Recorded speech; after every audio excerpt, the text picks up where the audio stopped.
I've been demoted at work. He came home with a somber expression. What? I almost spilled the tea I was drinking.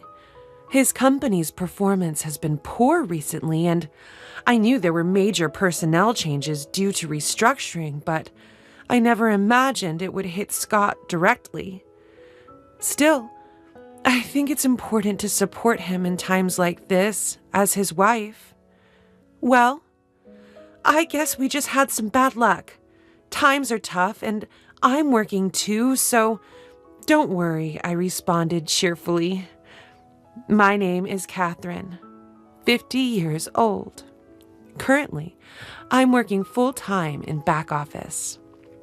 I live with my husband, Scott, who is 2 years older than me, my high school sophomore daughter, Julia, and my 72-year-old mother-in-law, Ethel. Well, Ethel and I don't always see eye to eye, but since I'm working outside the house, we only see each other when I'm home, so I've decided to not worry about it. I told my daughter, your dad is a bit down because of the demotion, but try to act normally around him. However, Scott started to vent his frustrations, and that venting, well, it's often said that people vent their frustration on those closest to them, those they trust most, and indeed, all of it was directed at me. The next day, as I was cleaning the hallway during my day off, he passed by and suddenly said, "You've put on weight since we got married, haven't you?" Huh? Well, I am 50 after all. Even the gynecology pamphlets say that women tend to gain weight around menopause. But according to my company's health checkup, I'm not overweight, I replied. Then he said, "Forget the health checkup. Your figure is too unsightly. You're just being lazy if you're overweight. I'm embarrassed to be seen with you, with your barrel-like figure." What? I was at a loss for words when my husband suddenly said such a heartless thing. Then he said, "Ugly," and locked himself in his room. What's happening all of a sudden? I pinch my own side. I can pinch it. When I pinch it with my thumb and forefinger, it fits snugly with the curve, and I can tell that I've gained more than enough. But why now, all of a sudden? I felt as if I had been pierced by an arrow that had come flying at me out of the blue. So much so that I forgot I was holding the magician wiper in my hand. It was that much of a shock.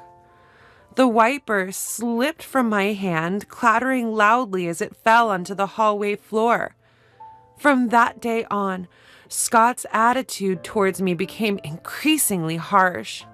To make matters worse, my mother-in-law seemed to have listened to that weekend's argument, and she jumped on it.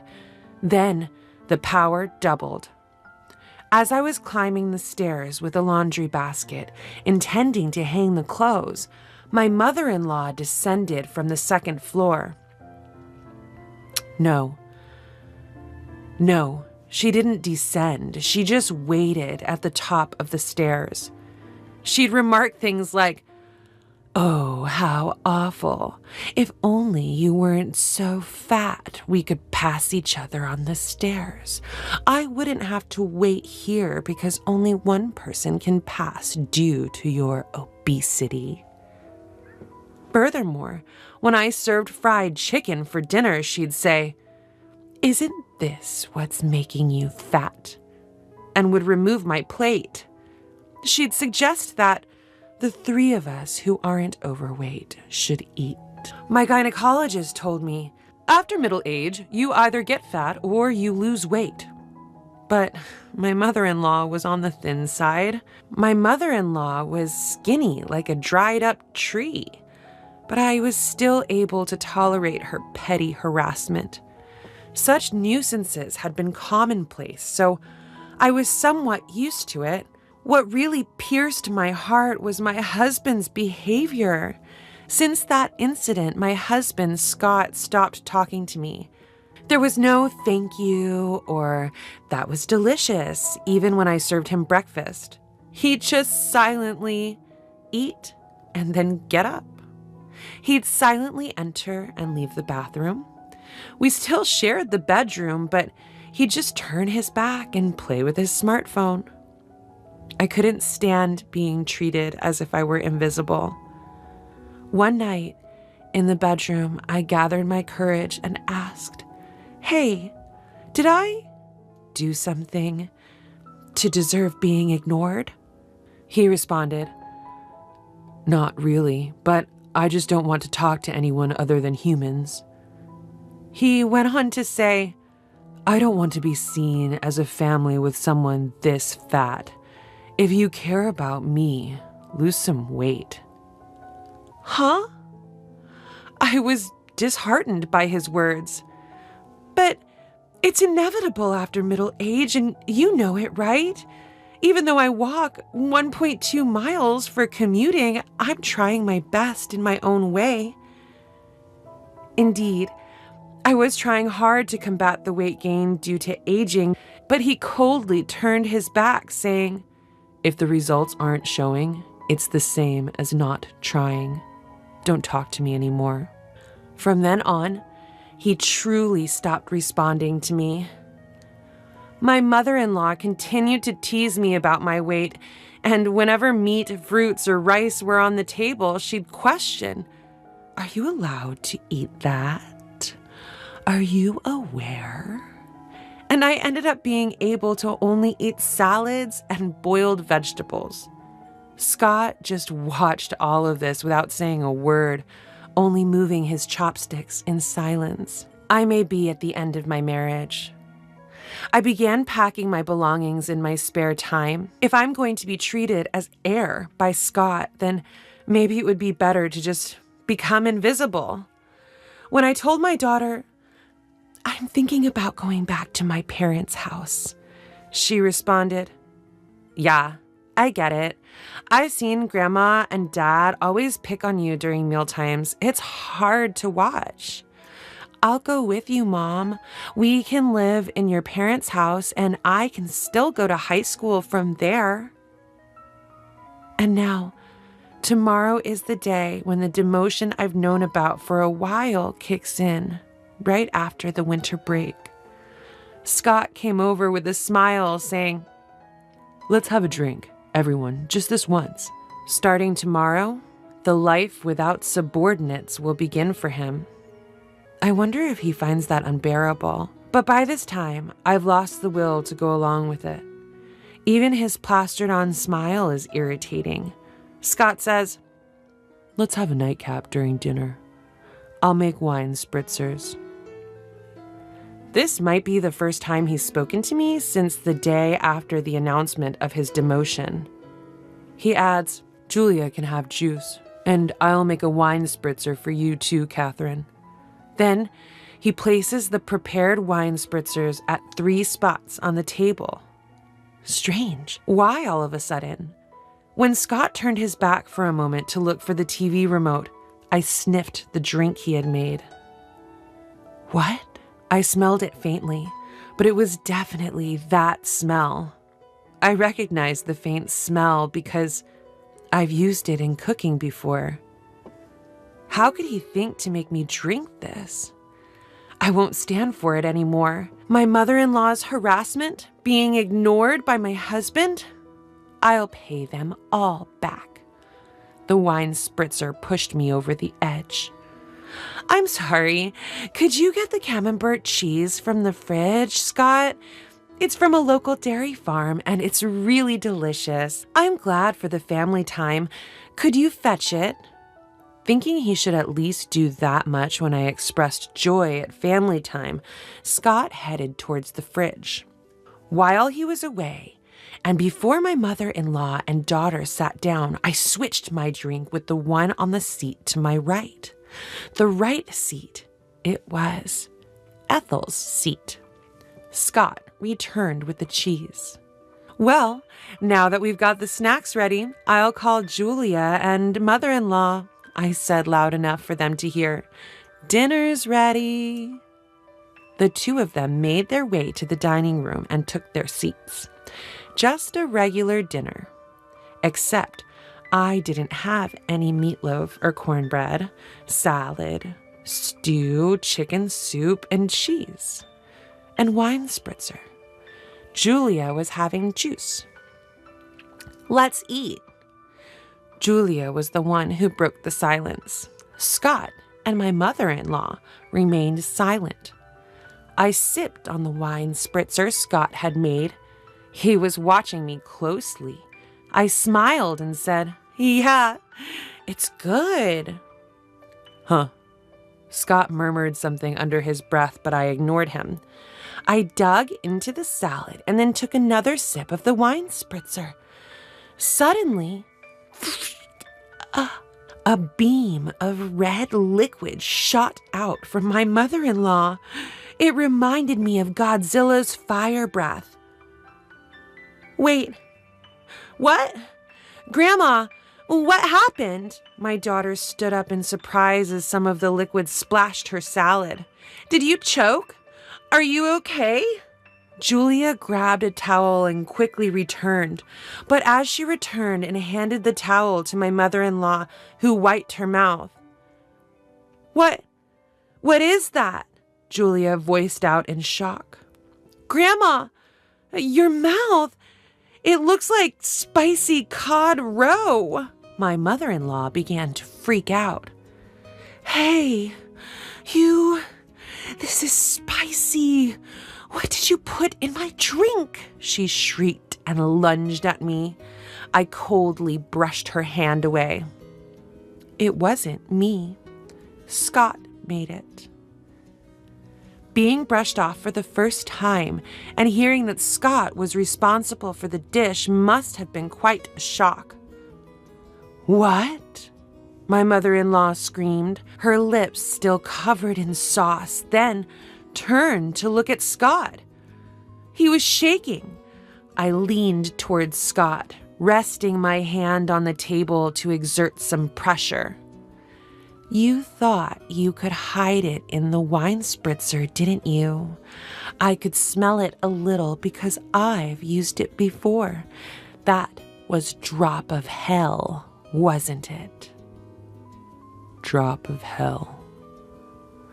I had bought it at a food fair in Alabama. It's not as famous as death sauce, but because it has a hint of lime, I liked it more for its homey taste. That hint of lime was what I smelled, which means he mixed a considerable amount into the drink. My mother-in-law must not have noticed due to the smell of the wine spritzer or thought the lime smell was part of the flavoring. That's probably why she drank it. But regardless, this was a seriously malicious prank. Extremely vicious. "Wait, Dad did that? Why?" Julia wore a shocked expression. I actually intended for Catherine to drink it," Scott confessed. "You should exchange it with yours," frothing at the mouth. Mother-in-law is also out of line. As soon as she found out it was meant for me, she wants to push it onto me. "No way am I switching to that dangerous drink," I said in a low voice, maintaining my pressure on Scott. And then I cornered him. "Explain why on earth you thought of doing something so outrageous." To this, he replied, "You were staying chubby and spicy food boosts metabolism, so I thought I'd make it." Wow, that's pathetic. What a lame excuse, I laughed sarcastically. Did he really think that explanation would be acceptable? Utterly embarrassing. Pressured, my husband hesitated and slightly moved his chair back. "I'm not crazy. This is a legitimate reason to support your diet. Here, exchange this with your cup and drink it. I made it for you." I closed in the distance. My husband retreated. "What are you saying? As the one who made it, you should taste it to see if it's delicious. Come on. When I got up, I took the cup containing a drop of hell in front of my mother-in-law and threw it in front of my husband. I put it aside. Then I moved my face closer again. After ignoring me and treating me like air for so long, did you think I would honestly drink something you said you would make with a smile out of the blue? Didn't it occur to you in your empty head? Isn't it too childish? Come on, taste it. As the one who cooked it, you should take responsibility. I slammed the table. At that sound, my husband, thinking he could escape with a little more backpedaling, stood up from his chair and backed off. After a tense silence, "Drink it," a quiet voice spoke. My husband and I turned to the source of the voice. The voice came from our daughter, Julia. Julia started to speak as if she was squeezing out the words. "Taking your frustration out on Mom, who supports you the most when things don't go well at work, and repeating cruel treatments. This is like a childish prank. I might not be supposed to say this to my parents, but it's too childish and unbearable to watch." Our daughter stood up, too, and she continued, facing her father. "Is it wrong to be overweight? Mom wakes up early and walks to work, and she also brings lunch, so it's not like she's not trying." Then she turned to her grandmother. "And you're going along with it, taking away my mom's dinner like fried chicken? What Grandma is doing is like middle school seniors and juniors. It's embarrassing." At those words, a flustered Ethel began to make a confused excuse. "That's not it. I'm just worried that Julia's mom won't gain any more weight. She must want to be seen favorably by her granddaughter." In fact, Ethel liked Julia, but this time, Julia was harsh. Compassion is something that is conveyed to the other person. It hurt to see Mom's dinner. Despite Mom looking sad, I wouldn't call that compassion. Mom hasn't had any issues in her checkups, but still, taking away her side dishes is just mean. Ethel fell silent. And another thing. It seemed Julia was done talking to Ethel for the time being. She turned back to her father. "Mom goes to the gynecologist every month and keeps herself active.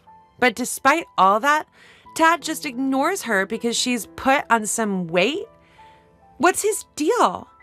The atmosphere he creates by ignoring her mistakes, the house feels so tense. Can't he see that? Even Colonel Sanders and Aunt Stella from the cookie ads are plump. There's a term called happy weight, you know. If she gets older and becomes a lovely grandmother like Aunt Stella, I'd be thrilled. When I have kids and she's become a grandma, wouldn't it be great to say, "Mom, you've gained some happy weight," and laugh about it? That's my dream. Could you please not ruin it for me? Her gaze was cold as ice as she spoke matter-of-factly. However, her words warmed my heart like hot milk to go with cookies. It's a pathetic sight to see a father scorned by his own daughter. And one more thing, she directed her words at her father. If you're going to ignore someone because of the weight gain due to aging, you should realize that with your thinning hair, you could easily be overlooked yourself. The tension was palpable at the dinner table. Her biting words had brought a chill to the living room. It felt so cold you'd think that even a banana would freeze. It seemed she had said all she wanted to. After a sigh, she turned to me. "That's enough, Mom. It's time to let it go. It will be better for you." Her words took me aback. It would be better if I let go. That's right. You should let it go.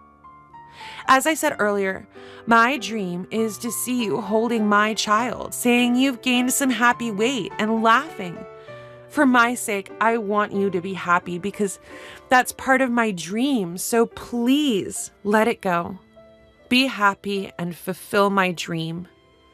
Her words filled my heart. Every single thing she said made me so happy that I didn't care about being ignored by my husband, the fat shaming from my mother-in-law, or the drink issue. Warm tears streamed down my cheeks. Yes, you're right. My vision blurred up with tears. Hurry up, Mom. She patted my back and gave me a gentle push. Okay. I went to the kitchen and brought back a document I had been hiding for some time. What? My husband let out a startled exclamation. After about a month of being ignored, I started thinking, I have my bags packed. Let's each go our separate ways. I presented the divorce papers with only my name written on them. I just wanted you to lose some weight. If you had slimmed down as I asked, I would have been content. I only realized it was venting after Julia pointed it out, but since you didn't lose any weight, I thought I'd torment you more. I didn't mean for this to... I didn't expect this to happen. My husband began to panic. It's on those who didn't notice until things got serious, and what they're so upset about is incredibly childish, my daughter Julia retorts sharply. Living without her adorable granddaughter is no joke for my mother-in-law, it seems. In a panic, my mother-in-law Ethel interjects. Hey, Julia, you want to keep living with us, your grandmothers, don't you? In a voice soft as stroking a cat. To this, Julia says, I decline. I don't want to breathe the same air as people who act like middle schoolers anymore. Shutting down Ethel's plea. Hold on. Okay, I got it. I'll taste it, as you say. I'll take responsibility as the one who cooked it. Scott picks up the glass placed before him and gulps it all down at once. Ugh. Scott, just like Ethel earlier, spews a stream of the red liquid from his mouth, resulting in a striking set of lobster-like lips. There, see? I took responsibility, right, Julia? Julia takes a picture of both of them with their lobster lips on her phone and says, both of you, so lame. Mom, let's go, before exiting the living room. Yeah, I decide to follow her. So what's left behind is a dinner table splashed here and there with wine cocktail mixed with a drop of hell and a husband and mother-in-law with red lobster lips. I returned to my parents' house with Julia. When we explained the situation at home, both my mother and father were furious and went to confront Scott and Ethel. They brought back the divorce papers, and I ended up getting divorced. My ex-husband, Scott, has hit rock bottom in his career and ended up spending his remaining years without any significant achievements. Apparently, he had a habit of ignoring things he didn't like, even with his subordinates, and that led to his demotion, which I heard about just recently. On the other hand, my ex-mother-in-law, Ethel, who had been difficult and rarely went outside, seems to be stuck in a stalemate in a two-person household. Eventually, I got a call saying, if you and Julia were here, it wouldn't be so stale. This is proven by the 17 years since Julia was born and we lived together. Please come back. I'll stop ignoring you. But there's no way I'm going back. Better gain weight while you can. Once you have grandchildren, you'll have more physical work to do. My mother jokes with a smile. That's true. Today, as always, I'm walking to work. On the way, my boss drives by and stops the car, offering, "Want a lift?" No thanks. I'm on a diet. Just get in, Catherine. Yes, I've found a new boyfriend. Both of us have been divorced once, but because of that, we've both been through a lot and understand each other well. Dieting is good and all, but it would be a problem if you're late, he says while driving. I've never been late before, I respond, puffing up my cheeks. He glances my way and prods my puffed up cheek with his finger. Give me the time you saved by riding in the car today for our conversation, he says. Ever the talkative boyfriend.